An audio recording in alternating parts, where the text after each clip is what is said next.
Yeah, I am Emmy nominated. Okay, this is Endurance Nation. That's fantastic. It's pretty cool. Like I thought it was sort of a joke. I was like, we've been nominated for an Emmy, but like the whole production for like virtual sports experience or something like that. Yeah, it's pretty cool. I think we find out in early June if we won. Hey folks, Coach Patrick here from Endurance Nation. Super excited to bring you this interview with Dede Griesbauer. I've known Dede. We got our start in the sport about the same time, except she took off like a rocket and I'm more just kind of trucking along there on the ground. But I can still see Dede, and she is grateful and gracious enough to connect with us to talk a little bit about her journey through the sport, where she is right now, sort of as professional triathlete, the oldest professional triathlete, men and women.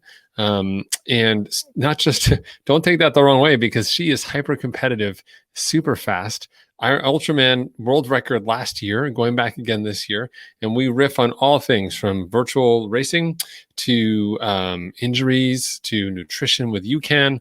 It's a great wide-ranging conversation. She has enough personality for 6 of us, and it's a great conversation. So if you love the sport, if you are an endurance athlete, and particularly if you are a woman who's been like struggling with dealing with how do I manage being a professional and how do I manage being a great athlete, I think Dede just exudes the confidence and the awesomeness that in sort of her finding her true authentic self here through the sport, and then is continuing to pay it forward. And while many of you are role models in your own right, she is a great role model for all of us. So I hope you have a chance to sit down and listen to this wide-ranging conversation and that you enjoy it as well. So when you see her the next time broadcasting on Facebook Live or see her racing at Lake Placid this year in 2021, you can give her a high five, socially distanced, of course, and say thanks. All right, folks, sit back and enjoy. Yeah, sure. Well, I'm Dede Griesbauer. I am a professional triathlete. I turned pro in 2005. I'd raced for 2 years prior to that as an age grouper. I was a collegiate swimmer. I swam for Stanford University and the U.S. national team. So I had a deep aerobic sports background. I swam a couple of years post-collegiately, but retired from swimming in, that would be 1994. Went and got my MBA and started a job on Wall Street and worked for 2 years in New York. I wasn't a big fan of Manhattan, and so we relocated to Boston, which had also a robust financial services community. While I was in business school, I should have been studying for finals and turned on the TV because I was kind of burnt out and happened to see the Ironman on TV and was just absolutely like my eyes got big and my jaw fell to the floor. I was like, I have to do that. And so the summer after business school, I had 3 months off before I had to start my job on Wall Street. And so I signed up for an Ironman and I did it. And I sort of checked the box and had a really fun time and really enjoyed it, but then went to work. My first 2 years, Manhattan wasn't really conducive to Ironman training. But again, I thought I was a one and done kind of person with Ironman. But when we moved to Boston, I got married and I kind of thought, I want to try one more. I just want to train a little harder and just race a little smarter. And so I signed up for another and ended up winning the amateur race and qualifying for Kona and thought, well, gosh, that sounds like fun. So I raced for 2 years as an age grouper and connected with a local coach, Karen Smyers, who is Boston based. And she was a terrific influence for me and worked with her for the first 7 years of my career. And she's the one that encouraged me to race pro, quit my job. And my husband was super supportive. So I quit my job in 2005 and I've been racing professionally ever since. Had a lot of ups and a lot of downs. But now at 50, I'm the oldest actively racing professional on the planet, male or female. I'm a 3-time Ironman champion. I own the course record at the 12-hour time trial world championship. And just last year in 2020, I set the world record for the Ultraman distance. And for the past 3 years now, I've also been doing live commentary for Ironman. So we do the live broadcast for races, not only the world championships, but all the Ironman and 70.3 races around the world. So that's been a relatively new addition to my job title. That's crazy. And we can tell you're a professional on TV because you did all of that without a hesitation and you nailed it. First time. It. First take. That's unbelievable. Yeah, didn't swear. Yeah, that's my biggest concern, right? Because like when I worked on Wall Street, like that was part of my vocabulary, like every other word. And now I'm like, my first couple of live broadcasts, because I do tend to occasionally have a bit of a potty mouth. And so my first couple of broadcasts, I actually had a little picture of my mother on the corner of my computer screen to remind me not to say anything I wouldn't say in front of my mother. That's fantastic. What a great hack. That's funny. Phenomenal. Haven't slipped yet. Wow. Well, especially we're talking the broadcast. You mentioned commentating people on trainers. Some of these athletes are your friends. Yeah. I mean, you know them, right? So between friends, there is a little bit of healthy potty mouth talk, right? Well, yeah. I mean, yes, that. And of course, it's also hard to, we're there to critique. And because our broadcast venue is Facebook, the live broadcast, we see the live feed of people making comments about either the race. And oftentimes I'd say 90% of it is super positive and people are cheering for the athletes or saying wonderful things about the sport and letting us know where they're tuning in from and what they're training for. And they're legitimately fans of the sport. But I've had to grow a considerably thicker skin because people can be cruel. People can be really, really cruel. And so it's really, really difficult we're paid to talk about, just for example, the last race we commentated was the St. George North American Championship 70.3. And, you watch someone like Lionel Sanders run and he's not a pretty runner. Like he doesn't look efficient. He looks like he's limping. Like he always looks like he's limping. But I'll be the first one to say he gets the job done, right? But you comment on his run form because it's not traditional for someone that runs as well as he does. And like all the Facebook people, can we just leave his run form alone? I'm like, well, no, that's what I'm paid to do. I'm paid to commentate about what I'm seeing in the race. And what I'm seeing is it's a miracle that he runs as fast as he does because he doesn't look like he's very efficient. He doesn't look like he could be running as fast as he is, but he is. Like, so it's a tough it's a tough act to balance, not only because you're oftentimes talking about your friends and critiquing their form and their race execution and things like that, but then we get the comments back as well. So it's challenging, but it's fun. Awesome. So we were just talking about how somehow you managed to keep your composure while commenting on Facebook. I'm sure for me, I use Facebook for work, but I don't really spend a lot of time there myself. So probably you're sort of like, wait, we have to be on Facebook for how many hours simultaneously? Yeah. Well, it's honestly, it's not even necessarily, I guess it is, people say they don't know how we talk for that long. And it is hard. Like it is very, very difficult to stay focused and stay engaged, but I'm lucky. And I think part of the reason I have this opportunity, like I can't help it. I love the sport. I just love it. Like, I think that's part of the reason that's part of my longevity in the sport is that I just love it. I'm a fan. Like I'm a participant, but I'm also a really big fan. So I think it's great to get to showcase the athletes and showcase the races and bring, we get so many comments from people who say like, they'll just trip on it. They'll click on a link and be watching. They're like, what is this that I'm watching? And so we get to introduce triathlon to people as well. So we have some regular fans that check in. And so it is, and we have a great team. Like the production team is amazing. And I'm really, really lucky to be a part of it. I'm very, very fortunate and very appreciative of the opportunity. Oh, that's awesome. I know, I hear you on the fan piece. It is kind of interesting to think that when you think about the first time you raced in Kona now versus the people who are in Kona, right? Like you see some of them, but it seems like there's such a new blood, right? Like six generations. Like I've been through so many generations of triathlon superstars. Yes. Back from the time I started, I think my very first Kona, I mean, Natasha Bodman was still racing. And, I think I just missed Paula by a year, but like Heather Feuer and all of those like legends were racing when I started. And I can't tell you how many like superstar generations I've witnessed. I've gotten to see a lot of the sport. Like I've gotten to see a lot of evolution. I've gotten to see a tremendous amount of growth, the good and the bad. And Yeah, I love the sport. I really do. Yeah. I'm privileged to get to do this. And that is at the forefront of my mind almost every day in training as well, is that this is, I am so lucky to get to do this. And it's something that I think a lot of the pros don't really realize, number one, because they've never had real jobs before. So they don't know what it's like to sit in an office. Right. You guys don't know how good this is. So, I just have I think a good perspective on the opportunity that I've been given and trying to make the most of it. Totally. And I hear you. I want to go back to that fan piece as well, because I feel that same way, when I'm in Hawaii, I'm like, ooh, I kind of know all the back secret ways where you can get around and see people and meet someone. That's my favorite place, because even as an ordinary athlete, you can interact with the legends, new and old, right? They all come together and you get in there. I'd be curious for you, what has you so what do you geek out on now, right? So I remember back in the day, we didn't have, good God, we barely had CompuTrainers, right? Like the original, base one computer that took like 7 people to carry and all of that. So what has you sort of pumped up now about technology or evolution wise?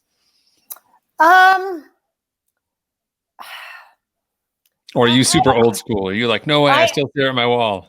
No, I am not old school. I do, I do have Smart Trainer. I do, some workouts on Zwift. I use, I remember back to when I first started working with Karen. She used to email me my workouts in a Word document on Sunday.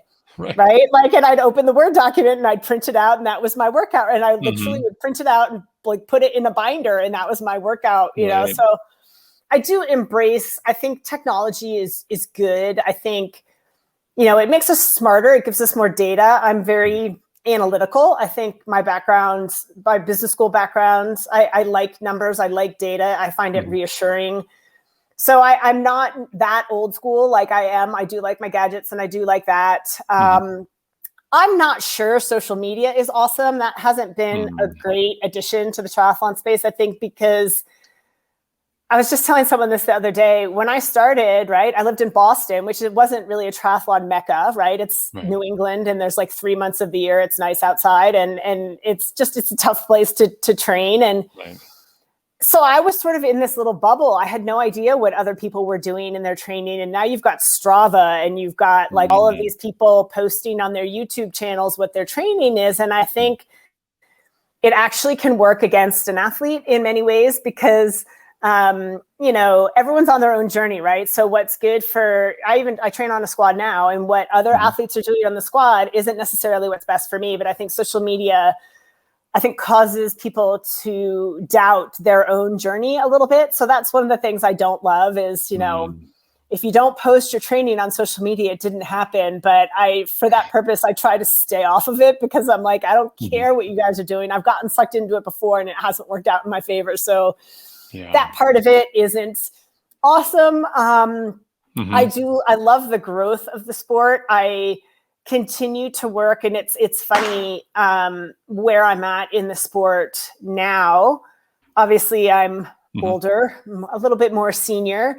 Right. And it's hard for me to advocate to people in my demographic, like people that feel like they can relate to me. I'm not saying you have to get up off the couch and go do an Ironman. I'm not even I'm certainly not advocating to get up off the couch and go do an Ultraman, but I would love to see my peers, my high school classmates. I'm like, guys, just enter a 5K, like go be active. Like I see the benefits of physical activity, goal setting, things like that, to maintain this sort of life balance between work, family, carving out some time for yourself to do something healthy and good for you. So that's sort of where I see myself now. I'm certainly not a role model, I think, to younger athletes, because they all just think I'm old.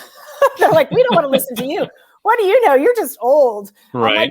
I'm like the grandma in Boulder. Like, even if I had something worthwhile to say to some of the younger generation, they're like, she's just old. She doesn't know what she's talking about. Right. But like women in my demographic, I just want to see them be active and healthy. And that doesn't necessarily mean sign up for an Ironman, but, be active, choose a goal and go do it, whether that's a 5K or a sprint triathlon or whatever. And that's, I think, what still excites me a little bit about sort of where I'm at the sport and where I can advocate for people and encourage people to try new things. Because I mean, while I've been doing this for 17 years professionally, I'm still trying new things and doing new things. I ran a 52K trail race last year. This year in January. Yeah, I ran it in January this year. And I mean, I'm a girl who literally, when I see a patch of dirt on the pavement, like I run around it because I don't go off road. But I just chose to do something new and take myself out of my comfort zone. And I learned so much about myself in the process. So yeah. That's awesome. Well, I think so much of it too becomes the role model, right? When you end up in a place where you've done all of these things, people, well, you'd say that, in Boulder for sure, you can't bump into someone who's not accomplished in some athletic way for sure. But people will judge you based on that or whatever. I think from the role model perspective, right, getting to be front and center and just kind of sharing out your story. And I think sharing the passion, that one of the things that I see cutting across all levels of expertise is the passion for the sport, whether it's just the alone time, whether it's the adventure time, it's the social time. Everyone has some sort of interface with what it is. And I love, for my personal self, like what I love about triathlon is there's always something new to work on. So if I get burned out on the bike, it's like, let's talk about the run, or let's talk about strength or swimming or whatever it is. I did put swimming last for sure. Still bottom. Sorry. I'm so bad. I did notice that. I'm so bad. But I think that's part of the fun piece. Like you've always got some other dial to turn or some other piece. Yeah. And it is like, it's hard, particularly, I think one of the differences between, for me, when I raced as an age grouper and then made the leap to race professionally, one of the things that was really difficult to balance was that, when I was an age grouper, if you get injured and you have to curtail your training for whatever reason, well, you can throw yourself into your work, right? Like you can I'm just going to work a couple extra hours, or I'm going to just, focus on work a little bit more and put triathlon on the back burner for a while. But, and vice versa. Like if you're just stressed out at work, you're like, you know what? Triathlon is my outlet for that stress. It's the way I can go blow off steam after work or before work and have that time to myself, so I can go into the office and just feel calmer and, because I've done something for myself, I've achieved something for myself today. And that makes like the work stress easier to manage. But as a professional, they're one and the same, right? So it's harder. I think for me, it was harder dealing with injury. But what I have learned over, being injured, it's just part of being an athlete. You're going to get injured. But like to your point, there are things you can do. Okay, well, I can't run for a while because of this injury that I'm addressing, but wow, I can double down and spend a lot of extra time in the gym and get stronger. Or I can really work on my mobility so that when I come back to running, I'm more efficient in how I'm moving. Or I'm going to work on my nutrition because that's always been a problem for me. So there are so many things, to your point, that you can work on, that even if you are not able to focus, swim, bike, and run for whatever reason, there are things you can do. And that's a lot of what I tried to communicate to my athletes during the pandemic, when they're like, well, there's no races, I'm not really motivated to train. I'm like, why not? This is the best time to get better. Like we can try all sorts of new and different things. Like you're used to running 20 hours a week. What if we build you up to running 30 miles a week? Like, can you sustain that? We don't have any risks right now. We're not going to mess you up. But if we do, we have time to make you right again before it's time to race. Like we have time to experiment and try all these new and different things. And look at that as an opportunity, as opposed to, oh, well, there's no races. I'm not really motivated. I'm like, but there's so many ways we can get better with this time. It's like the perfect time. Totally. I know people are like, I don't know what I'm going to do. And here I am like, this is the best news. Like, let's go. We can do whatever we want. I think people don't appreciate that when you have the races or when you're really in the sport, that you're either coming down from something or building up to something, and there are obstacles in a way. You've got to take it all into consideration, right? So it does make a life a lot easier for sure, when you go through it. Wow. So you mentioned a little bit about the injury stuff. I'd be curious, like, what was the one injury that had you be like, ooh, I don't know. Everyone sort of has one of those, like, this, maybe I'm done. Maybe I just will. That would be my catastrophic crash in Frankfurt in 2011. Oh, that's right. Wow. I was carrying some speed. It was drizzling, and I went into a roundabout And what I didn't realize is that while the road was paved, the roundabout was lined with cobblestone. So when I got into the roundabout, I was on wet cobblestone, cornering on wet cobblestone, which is someplace you never want to be. Just lesson number one, you don't want to corner on wet cobbles. And my bike went right and I went down and landed really hard, like kind of skidded across the pavement. And actually the doctor said that I was lucky that I had skidded the way that I had, because it wasn't like a bang impact. It was because I skidded like a pebble across a lake or whatever. Apparently it wasn't as bad. I still managed to break 6 bones, all on the left side, my pelvis in 2 places, my hip were the 2 worst. And so that injury, number one, I was in a foreign country and I was by myself and I don't speak German. And so that was a challenge. Just the act to get back to America was like, that was my first challenge. I was like, okay, let's just not worry about the injuries right now. Let's just get home. Right. So that I can figure out what the injuries are, because I didn't understand what people were trying to communicate to me. And I didn't have all of the tests. It's funny. It was clear I had a broken elbow and it was pretty obvious I had broken ribs, although they didn't x-ray my ribs. When they finally released me from the hospital, the first thing I did when I got back to Boston, I just reached out to my doctor and I was like, oh, by the way, in case these medical records come across your desk somehow, I was in a crash in Germany and ended up in the hospital for a few days, but I've just gotten home and I think I'm okay. And she was like, you laid in the hospital bed for 3 days and then got on a transatlantic flight. She's like, you need to get here ASAP. She was worried about clots, right? Yeah. So they did a CT scan of my chest to make sure I didn't have any clots in my chest. And because I was having trouble breathing, but that was because of the broken ribs, which they found through that. And then I was complaining about hip pain. Like nobody had ever looked at my hip in Germany. And that's when they did an MRI of my pelvis and found, 2 broken bones in my pelvis and that I had fractured my hip as well. So I didn't actually know the full extent of my injuries until several days after I got back to Boston. Wow. And that was when I saw a trauma specialist at Mass General who told me I would never run again.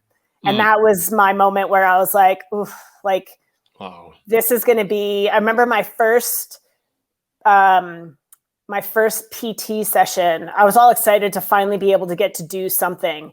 And I walked into the PT's office. I was like, okay, what are we going to do? Where do we start? What's my program? What are my, and she literally had me get down on all fours and do like 4 rock backs, like just rocking my bum down to my ankles and then coming forward again. She's like, okay, you're done. And I was like, that's it.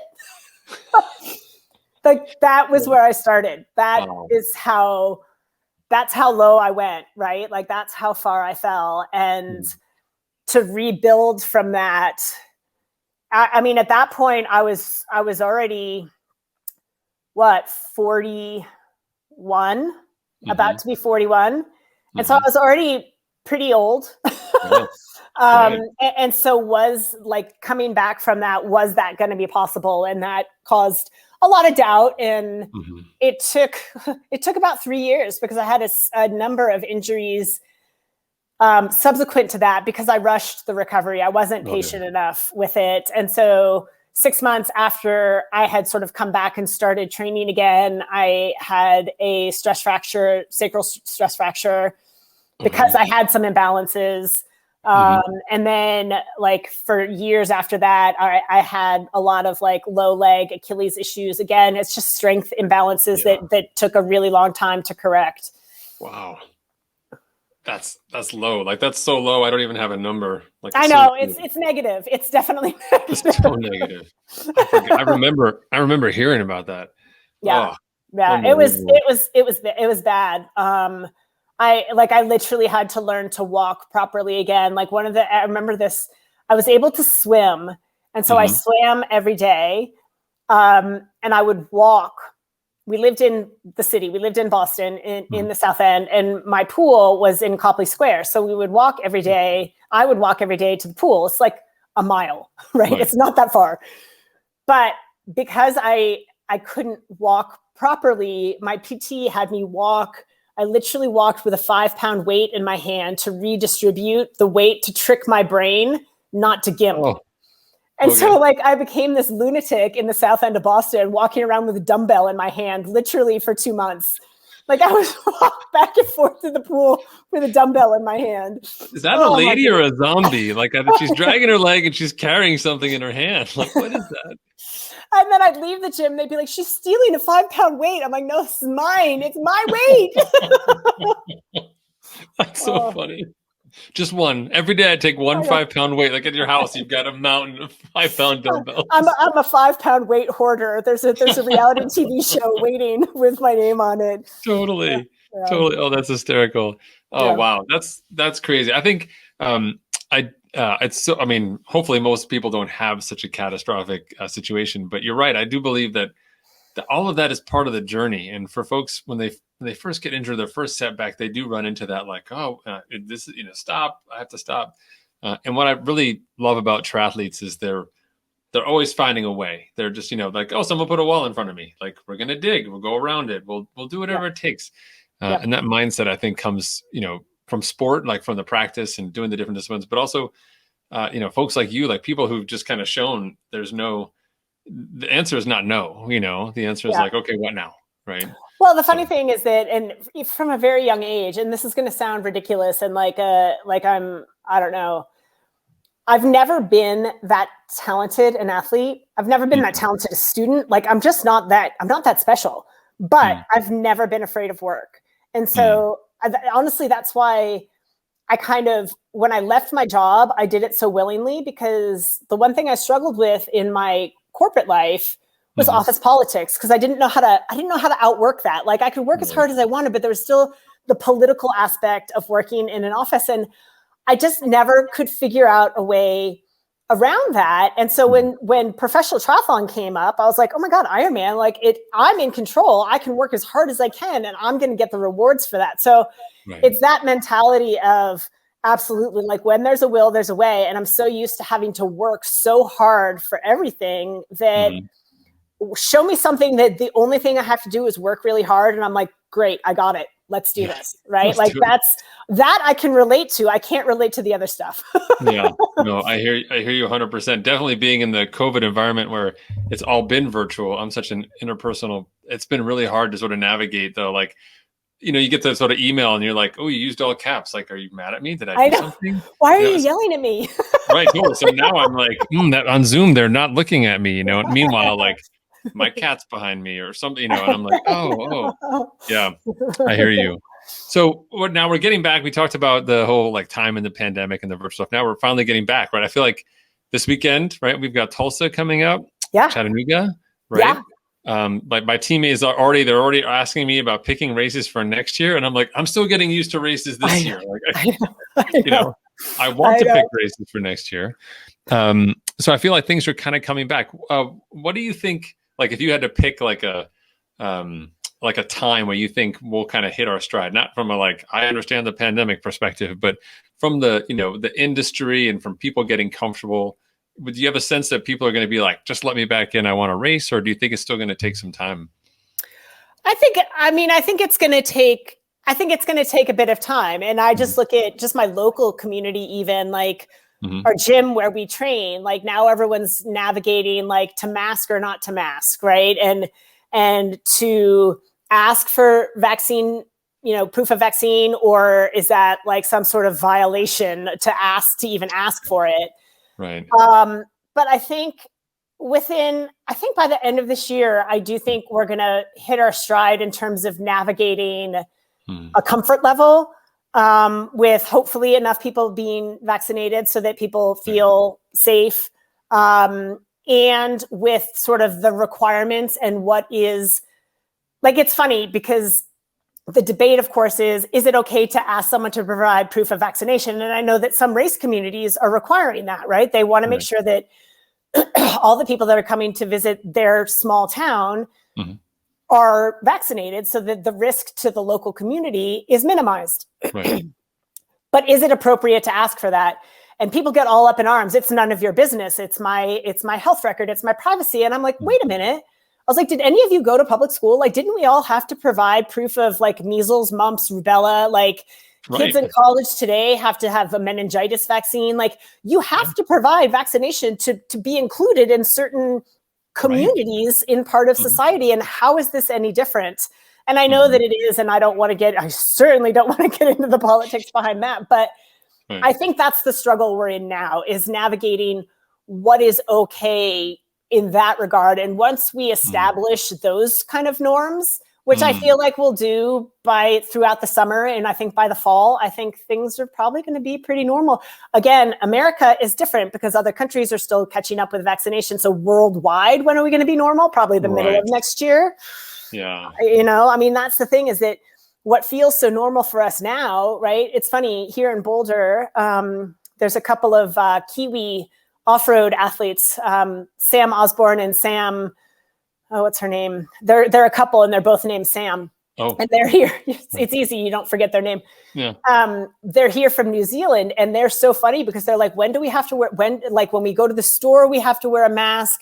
When we come to the gym, we have to wear a mask, but not when we walk out on the pool deck. Like in New Zealand, they had to buy masks. They didn't have masks because they haven't been doing this, right? So globally, every country is in such a different place that I think obviously we can feel good about races happening, and races are happening. I just heard that the Canadian border is opening. So that's great for things like Mont Tremblant and Penticton. I heard that they have set a date to open the US-Canada border. And again, you might have to provide proof of vaccine. I'm not 100% sure. Right. But I did hear that the Canadian border is set to open to Americans. So again, it just depends on where you are in the world. But I think if you plan to race local, hopefully that feels normal this summer. Yeah. Kona, I think, is going to happen. I haven't heard otherwise. And again, with precautions. But I think the precautions that we have are going to start to feel more normal. And hopefully by the end of this year and into next year, globally, we all come to the same place. We kind of all gravitate to that shared area. I hope so, for sure. I was just talking to someone about Penticton, and I was like, well, until they open, first I was like, they got to open the border, so that's, I have to go back now and reach out and be like, they better get this on that schedule. Check the news, but I literally this morning, I showed up to swim squad at 9 and somebody said that Canada is set to open the border soon. Okay. So that would be, again, if the races happen, I don't know. But again, like Lake Placid is now requiring some sort of, I just got the email today, some sort of proof of vaccination for athletes coming to compete. For athletes, staff, and volunteers all have to provide proof of vaccination. Now, there's nothing they can do. Like if I'm going to race and I'm bringing my husband, they can require me to be vaccinated. How they're going to enforce that he's vaccinated, I have no idea, but at least they're doing what they can. And I think as they establish those standards, things will be more normal, and those standards will start to feel normal as well. Yeah. I hope so too. I hope people can. I think it's important for groups of folks who have similar interests, like say our small community of athletes, who can start to get organized in a coherent way that starts to trickle up to other folks who want to do it. Because there's not a person I haven't met who's like, I don't want to get back to normal. Like everybody wants to do that again, and I'm like, okay, we just have a couple extra steps. That's all. What I really feel for are the Olympians, honestly, and the families of the Olympians. Like imagine being a parent and having been driving your kid to practice since they were 4 years old. And now all of a sudden your kid's going to the Olympics and you have to watch it on TV. That is heartbreaking to me. Yeah. I mean, they're still going to the Olympics, but that dream for the families and the supporters of those athletes, it's the pandemic has taken so much from so many people, and it really is surreal when you stop and think about what the world has been through in the past 18 months. It's crazy. Yeah. The stories, my team's fairly distributed, and some of the stories are it's unbelievable. I mean, it definitely shows how resilient humans can be, but I hope that we can continue to be globally resilient. We have to be. We don't have a choice, for sure. Yeah. Wow. Awesome. Well, hey, I do want to be respectful of your time. Let's take just a couple quick seconds. I want to talk about our friends at UCAN super fast who brought us together, because we do have to maybe cover them super quickly. UCAN is a new sponsor for our team, just the last year or so. Yeah. And we've known them for a long time. I think once they started branching out and bringing some other products on, it became a lot easier for my team to kind of sort of wrap their head around the brand and what it meant for them nutritionally. But I'd be just, curious to hear from you, like your experience.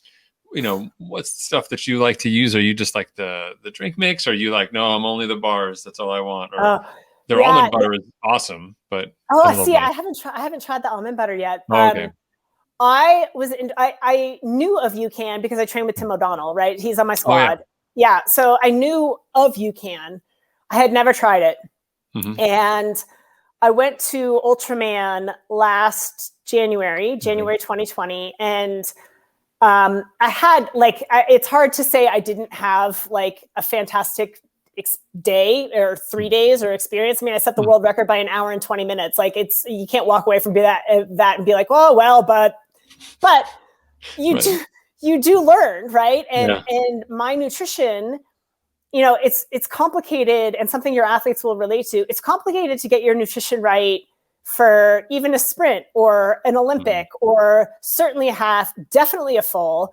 And even when you do a full Ironman and you think you've nailed your nutrition, you're like, oh, I finally got it. I had good energy. I had no stomach problems. I felt great until the end. You replicate that exact same nutrition plan the next Ironman you do, and guaranteed it won't work. It just, and Ultraman is even more than that because it's 3 days. And my nutrition particularly on day 2 was difficult. I was throwing up quite a bit on day 2, and day 3, I lost a lot of time not running because I had to stop. And one of my crew members was the Ultraman world champion from the prior year, a Canadian named Jordan Bryden. And thankfully for his experience kind of helped me triage some of those nutrition issues. But when we finished, he's like, you need to start thinking about this a little differently. He's like, you should really try UCAN. And so I reached out to UCAN, and they sent me some product, and I gave it a try. And at first I was like, it's a little chalky, but I think you get over that really quickly. And so I started training with it. And then of course the pandemic, but it was great because I got to do some really sort of interesting, one of the challenges we did during the pandemic to keep people motivated, we did a 1,000K bike week, which, I mean, it's just a big bike week, right? But it was a great chance. I think we had 4 big days, like 6-hour plus days. And I really was able to put the UCAN to the test. And I started liking it more and more. And that was part of my motivation for that 52K trail race, because nutrition for me, both day-to-day nutrition and race nutrition, has always been my Achilles heel. Like I struggle with it. And so I struggle with the discipline of it because I'm not a foodie. I'm not that interested in whatever. But this 52K trail race was self-supported, number one. So it was going to be 100% on me. Ultraman was easy because my crew was like, eat this, I ate it. Drink this, I drank it. And so I could be really compliant, but could I go out there across 52K of running and force myself to do it, like be disciplined in myself and do it with UCAN as my primary source of calories? And what would that look like across, 5 hours or whatever it was of running? And it was great. Like I finished the race, and it was unsupported because of the pandemic. My husband dropped me off in the parking lot at 6 a.m. and literally came back like 7 hours later. He's like, good luck. That was it. I got out and that was it. Like it was all on me. I was all by myself out there. They did have some aid stations so you could refill water and stuff, but it was 100% on me. And so I finished. I came in second, by the way, in a race that had no swim and no bike. Yay me. That's awesome. Which was so surprising because I'm not the sport's best runner. And some might argue that I'm the sport's worst runner. And that would be a fair argument to make. But I finished and literally like got in the car, and my husband's like, are you okay? I'm like, yeah, why? He's like, you seem really good. I was like, yeah, what's the matter? He's like, you're just really coherent. Like I just thought really clearly. I was able to make good decisions all day. And having that race experience with UCAN, I was like, I'm sold. Like I reached out to Matt. I was like, I'm really serious now. Like I love this stuff. He's like, okay, good. I hope so. That's awesome. And so now it is a process because I use it primarily, and I use like my nutritionist coaches me quite a bit with this. It is my base. So like this morning we had a hard tempo run and pretty much went straight to swim. So I had 2 scoops of UCAN before the run, and then another 2 scoops before the swim. And it's good. It's sort of a good bridge if you can't have a proper meal, because that starting with that UCAN, like it's on board for the day. And so you can sort of slow drip it. But then when you do sort of the longer, more intense stuff, that's when you start to layer the higher glycemic carbs on top of it. And that's what I need. That's what I need to continue to experiment with, is the proper blend of how, like, if I'm doing a 6-hour effort, how long I stick with strictly UCAN, and when I layer the high glycemic, and if it's a high intensity workout, when you bring in the higher glycemic carbs. But so far, I'm a huge fan of the product. So I'm really glad your team is getting a chance to experiment with it. I use the energy. I go back and forth between the cran raz and the orange. Cookies and cream protein to the death. It is my absolute favorite. Oh, no. I don't and even know about that stuff. Oh, the cookies and cream. No. They were out of stock for a while, and they sent me the cocoa, and I was like, it's pretty good, but it's just not cookies and cream. Not cookies and cream. It's not the cookies and cream. Yeah, and their little snack, the granola stuff, that's really addicting. The granola is super good. Yeah, it's really good. He said, he asked me, what do you think of the granola? And I was like, I don't think you sent me any. He's like, no, I did. It's on the list right here. And I was like, oh, yes. I ate that right on day one. I ate that all, and I just was trying to get you to send me some more. Totally. I was like, no, you got to send it again. I need to retest that. Sorry. Yeah. Generally speaking, the product line is really, really solid. And, you know, what I love about it is that it's just such a great foundation. Like, it's a great foundation to day-to-day training. It's a great foundation on race day. I've had really, really good success with it so far. So yeah, I mean, I, like you guys, I'm relatively new to using it and still experimenting a lot. But what I've done over the past year with it, I'm into it. Awesome. I appreciate your perspective too, talking two things. Like, one, working with female athletes, it's definitely hard to be like, eat more, because there's sort of this natural resistance of like, why would I do that? Like, no. But also simplicity, right? So I love the idea of saying this is your baseline. And the majority of folks on the team who have adopted it have been women who are just like, super easy, it works, and I don't have to have 7 of them. You know, I can have 2, and it's okay. Well, but here's the thing, and here's where I would caution, is that a calorie is still a calorie is still a calorie. So it's not like you can take 2 scoops of this and that's your entire nutrition protocol for an Ironman, right? Yeah.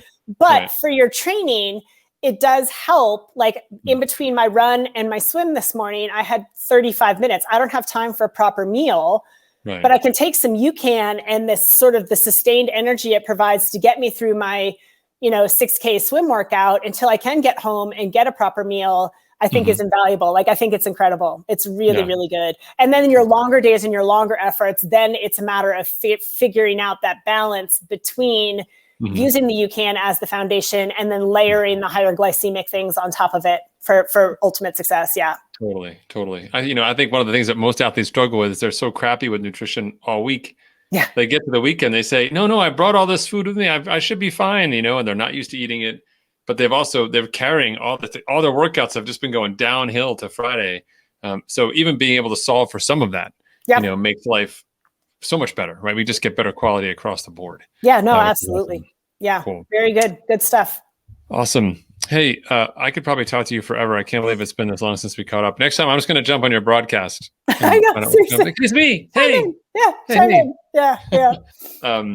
No, seriously though, that's fantastic. So, are you doing most of the where are you racing this year? Are you planning on something? Yeah, I raced Galveston 70.3 back in April. I am racing a PTO supported event. The Professional Triathletes Organization has partnered with some what are more typically local races to put up some prize purses to give the pros some opportunities to race, because there aren't a lot of race opportunities for the pros.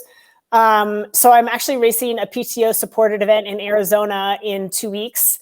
It's in a place called Sholo, Arizona, which if you Google it, it's in the middle of nowhere, which will be fun. Like, I would never otherwise go to Sholo, Arizona. So I'm going to Sholo, Arizona.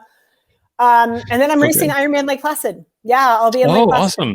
Yeah. Okay. Yeah, I'm really looking forward to that. And I was really nervous when, all the rumors were swirling that the event wasn't going to happen. I love that race, being from Boston. That was my first pro Ironman.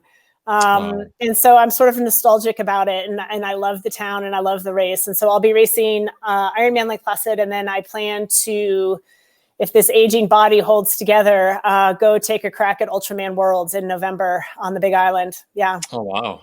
Okay. Yeah. Wow. Yeah. So we got to nail that UCAN strategy. I was going to say, there's not a lot of time left, actually. I know. Yeah, no, it's good. Like, I am excited to go through Ultraman with UCAN in my arsenal, because I think it's going to be a very different experience, and I like, nutritionally speaking, and I'm excited about that. Awesome. Good stuff. Well, I certainly can't keep up with you, but I will certainly follow you for sure and see the story. Thanks so much for just dropping some knowledge on us and spending an hour. I really appreciate it, and for putting up with my technology issues. Oh no, you're all good. You're all good. And thanks. You lead a huge community and inspire a huge community of triathletes and keep everyone motivated. So well done, you. Oh, thank you. They're all racing. They're sending me these pictures, and I'm like, you also went to St. George? We had like 8 people race, but I only knew about 4. And I was like, you were also there. So it's been great to see, and we're so grateful for what Ironman's doing to kind of keep pushing us forward. And just the more than just the races, the community that's grown out of the sport that just makes it so awesome. So, and if you were in St. George, you had the same experience in Galveston. Like, good race, bad race. I think everyone was just so excited to be back out there racing. Like, just I could have had a crappy day in Galveston, but would have crossed the finish line. I was like, that was amazing. We're back. We're racing. Right. Like, this is amazing. So totally. I hope that sticks around for a while. Yeah, people are like, what's your normal? And I'm like, I think a plastic table covered with cups and people yelling water or Gatorade at me. Yes, that'd be perfect. That's all I want. Can I just have that? I know. So I missed orange and green arrows. I really did. Awesome. Well, I can't wait. Well, hopefully we'll intersect in Lake Placid then. That sounds good. Yeah, very good. Right. Thanks Take again. Care. Thank you so much. Right. Thanks. Bye-bye. Bye.